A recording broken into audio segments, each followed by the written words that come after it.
అయ్యో దేవుడా! ఈ పిల్ల మళ్ళీ పుట్టింటికెళ్ళింది. బ్యాగులు బ్యాగులు ఏసుకొచ్చుకుంది. మళ్ళీ వీడియో తీసి పెడుతుంది. ఈ పిల్లకి ఇదే పనైపోయింది అనుకుంటున్నారా? అలా అయితే పప్పులో కాలేసినట్టేనండి. ఈసారి నేను మా పుట్టింటికెళ్ళలేదు. మరెక్కడికెళ్ళానో చెప్పుకోండి. తిరుపతి లడ్డు, కాకినాడ కాజా, మైసూర్ బజ్జీ ఇలా ప్రతి ఊరికి ఒక ఫేమస్ ఉంటుంది కదండీ! మరి నేనెళ్ళిన ఊర్లో ఏమేం ఫేమస్సో మీకు తెలుసుకోవాలనుందా? అయితే ఇంకెందుకు ఆలస్యం, వీడియో మొత్తం ఫుల్గా చూసేయండి. నేను ఎక్కడికి వెళ్ళానో, ఏ ఊరు విశేషాలు చెప్తున్నానో తెలుసుకుందామా మరి. కృష్ణా జిల్లాలో ఉన్న మచిలీపట్నం అండి. అందరికీ బందరు అంటే చాలా నోటెడ్ కదా. బందర్లో తొక్కుడు లడ్డు సూపర్గా ఉంటుంది. అలాగే హల్వా కూడా చాలా చాలా బాగుంటుంది. ఇక్కడ మా సిస్టర్ వాళ్ళ పాప ఉంటారు. ఎప్పటి నుంచో రమ్మని గొడవ పెడుతుంటే ఇప్పుడు నాకు వేరే పని గురించి వెళ్ళానమాట. ఊరంతా తిరిగి చూడలేదు కానీ ఆ ఊర్లో ఏమేమి స్పెషల్స్ అవన్నీ కూడా తినిపించిందండి నాకు. వద్దు అని ఎంత చెప్తున్నా వినకుండా బందర్ వచ్చి బాదం పాలు తాగకుండా వెళ్తావా, ఇక్కడ అప్సరా బాదం పాలు సూపర్గా ఉంటాయి, చాలా ఫేమస్ అని బాదం పాలు నుంచి స్టార్ట్ చేసిందండి. ఆ తర్వాత ఎగ్ బజ్జీ అంట. ఎగ్ బజ్జీ చాలా సూపర్గా చేస్తారు అని చెప్పింది. కానీ యాక్చువల్గా నేను ఒకటి అనుకున్నాను, ఏ ఊర్లో ఉండే వాళ్ళకి ఆ ఊరివి నచ్చుతాయి, అవే ఫేమస్ అనిపిస్తాయి కదా, ఇందులో పెద్ద విశేషం ఏముంది అనుకున్నాను. కానీ నిజంగానే బాదం పాలు అయితే సూపర్గా ఉన్నాయండి. పైన ఇలా కోవా వేసి ఫుల్ బాదం పలుకులతో ఎక్సలెంట్గా ఉందనమాట. ఆ తర్వాత బిర్యానీ అని చెప్పిందండి. బిర్యానీ ఇక్కడ ముస్లిమ్స్ చేస్తారు, సూపర్గా చేస్తారు అంది. ఎస్పెషల్గా ఇక్కడ పల్లీ చట్నీ ఇస్తారటండి. పుట్నాల పప్పుతో చేసిన చట్నీ ఫేమస్ అంట. అలాగే గులాబ్ జామున్, చిట్టి గులాబ్ జామున్ తెలుసు, నార్మల్ గులాబ్ జామున్ తెలుసు, కానీ ఇది జంబో సైజ్ గులాబ్ జామున్ అండి. చాలా పెద్ద సైజుగా ఉంది అనమాట. పెద్ద సైజు లడ్డు అంత ఉంది. చాలా చాలా టేస్టీగా ఉందండి. నా వల్ల అయితే అవ్వలేదు తినడం. నేనైతే టేస్ట్ మాత్రమే చేస్తానమ్మా, నేను మొత్తం తినలేను అని చెప్పాను. ఏమీ అనుకోవద్దు అని. ఎందుకంటే ఇన్ని వెరైటీస్ ఒక్కసారే తినడం అంటే అమ్మో చాలా చాలా కష్టం కదండి. కానీ టేస్ట్ మాత్రం సూపర్గా ఉందండి.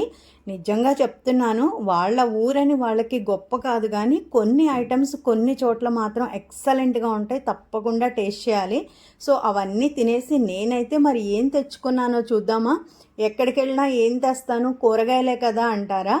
ఏమోనండి, నాకైతే మాత్రం ఫ్రెష్ వెజిటేబుల్స్ ఫ్రూట్స్ చూస్తే మాత్రం అసలు ఇంట్లో ఉన్నా సరే నేను మళ్ళీ మళ్ళీ కొనేస్తాను. కూరగాయలతో పాటు మచిలీపట్నంలో సీ ఫుడ్ చాలా చాలా ఫ్రెష్గా బాగుంటుంది. మాకు ఎప్పుడు వాళ్ళు అక్కడి నుంచే పంపిస్తారనమాట. ఈసారి నేను ఎలాగో వెళ్ళాను కదా అని చెప్పేసి నేనే తెచ్చుకున్నాను. ఏమేమి తెచ్చానో చూద్దామా అండి. సీజన్లో ఇక్కడ క్రాబ్స్ బాగా దొరుకుతాయండి. మేము ఎక్కువగా తినము. ఫస్ట్ టైం క్రాబ్స్ తీసుకొచ్చాను. జనరల్గా క్రాబ్స్ వచ్చేసి అలా ఐస్లో పెట్టి తెస్తే టేస్ట్ ఉండవంటారు. ట్రై చేద్దామని చెప్పేసి ఫస్ట్ టైం తీసుకొచ్చాను. అలాగే నేను వండడం కూడా ఇదే ఫస్ట్ టైం అనమాట. చిన్నప్పటి నుంచి అమ్మ చేసి పెడితే లొట్టలేసుకుంటూ తినడమే కానీ వండింది లేదు. కానీ ఎక్సలెంట్గా వచ్చిందండి. ఆ వీడియో కూడా నేను మీకు పోస్ట్ చేస్తాను. క్రాబ్స్ అయితే చాలా చాలా బాగున్నాయి, ఫ్రెష్గా కూడా ఉన్నాయి. నెక్స్ట్ అయితే ప్రాన్స్ అండి. ప్రాన్స్ ఎప్పుడు కూడా మేము మచిలీపట్నం నుంచి మాకు ఎవ్రీ మంత్ పార్సిల్ చేసి పంపిస్తారు, లేదంటే అమ్మ వాళ్ళ ఇంటి దగ్గర నుంచి తెచ్చుకుంటాను. ఇప్పుడు ప్రాన్స్ కూడా తెచ్చుకున్నాను. చాలా అంటే చాలా ఫ్రెష్గా ఉన్నాయి, సూపర్గా ఉన్నాయండి. నెక్స్ట్ అయితే ఫిష్ అండి. అప్పుడే వచ్చిందంట సముద్రం నుంచి పండుగప్ప. అసలు ఎంత బాగుంది అంటే సూపర్ ఫ్రెష్గా ఉంది. సో ఇవన్నీ కూడా సీ ఫుడ్ ఐటమ్స్ మాకు ఎవ్రీ మంత్ కూడా అక్కడి నుంచి పార్సిల్స్ అయితే వస్తాయి. ఇప్పుడు నేను తెచ్చుకున్నాను. నెక్స్ట్ ఐటమ్ వచ్చేసి బూందీ చెక్క అంటారంటండి.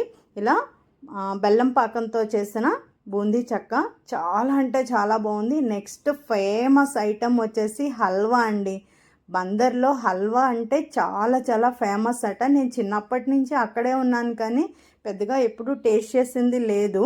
కానీ ఈసారి మాత్రం ఖచ్చితంగా హల్వా టేస్ట్ చేయాల్సిందే అని చెప్పి నా కోసం ముందుగానే తెప్పించి పెట్టింది. చాలా అంటే చాలా బాగుంది. మా పాపకైతే చాలా బాగా నచ్చేసింది అనమాట. యాక్చువల్గా మా వాళ్ళు ఎక్కువ స్వీట్ తినరు, కానీ అక్షరాకైతే చాలా బాగా నచ్చింది. సూపర్గా ఉంది మమ్మీ అని చెప్పింది. పూజక్కకి థ్యాంక్స్ కూడా చెప్పమని చెప్పింది అనమాట. అంత ఎక్సలెంట్గా ఉందట. అక్షర చెప్పడం కాదు కానీ నేను కూడా తిన్నానండి. చాలా అంటే చాలా బాగుంది. నెక్స్ట్ నేను వస్తున్నానని తెలిసి వాళ్ళ ఇంట్లో పాలతో చేసిన గీ అండి. వద్దు అని చెప్పినా కూడా వినిపించుకోకుండా నాకు ఆ నెయ్యి కూడా ప్యాక్ చేసి ఇచ్చేసింది. దేనికైనా అదృష్టం ఉండాలండి, పెట్టి పుట్టాలి అంటారు కదా. మామూలుగా జనరల్గా ఎవరైనా తల్లి కూతుళ్ళ మధ్య ఇలాంటి సంబంధం ఉంటుంది. అమ్మ పుట్టింటి నుంచి కూతురు వచ్చేటప్పుడు అన్నీ ప్యాక్ చేసి పంపిస్తారు. కానీ ఇక్కడ డిఫరెంట్ ఏంటో తెలుసా, నా కూతురే నా కోసం ఇవన్నీ కూడా ప్యాక్ చేసి మరీ ఇచ్చిందండి. ఇది చాలా చాలా స్పెషల్ కదండి, కూతురే తల్లికి ఇలా పంపించడము. సో ఒక్కొక్కరికి ఒక్కొక్క పిచ్చి ఉంటుంది కదండి. జనరల్గా ఆడవాళ్ళకి బట్టలు నగలు పిచ్చి అంటారు, కానీ నాకైతే ఫ్రెష్ వెజిటేబుల్స్ ఫ్రూట్స్ చూస్తే మాత్రం చాలా క్రేజీగా అనిపిస్తుందండి. ఎలాగో వచ్చాను కదా అని ఆ వెజిటేబుల్స్ కూడా చాలా పెద్ద బ్యాగ్కి కొనేసి పెట్టారనమాట. మా అల్లుడు ఇవన్నీ కూడా పట్టుకుని ట్రైన్ వరకు వచ్చి నన్ను ట్రైన్ ఎక్కించి సామాన్లన్నీ ట్రైన్లో సర్దేసి మరీ వెళ్ళారు. చూసారు కదండి మచిలీపట్నం విశేషాలు. మచిలీపట్నం ఊరైతే మీకు చూపించలేదు, కానీ అక్కడున్న ఫేమస్ ఐటమ్స్ అన్నీ మీకు నచ్చాయని అనుకుంటున్నాను. వీడియో నచ్చిందా? నచ్చితే ఒక లైక్ చేయండి, ఛానల్ని సబ్స్క్రైబ్ చేసి సపోర్ట్ చేయండి. మళ్ళీ మరొక మంచి వీడియోతో మళ్ళీ కలుద్దాం. అన్నట్టు వీడియోస్ని షేర్ చేయడం మర్చిపోకండి, ఎందుకంటే మన వైపు ఫేమస్ అన్నీ కూడా మన వాళ్ళందరికీ కూడా తెలియాలి కదండి. ఓకేనా, మరి ఉంటాను. నెక్స్ట్ వీడియోతో మళ్ళీ కలుద్దాం. Thank you for watching. Bye bye.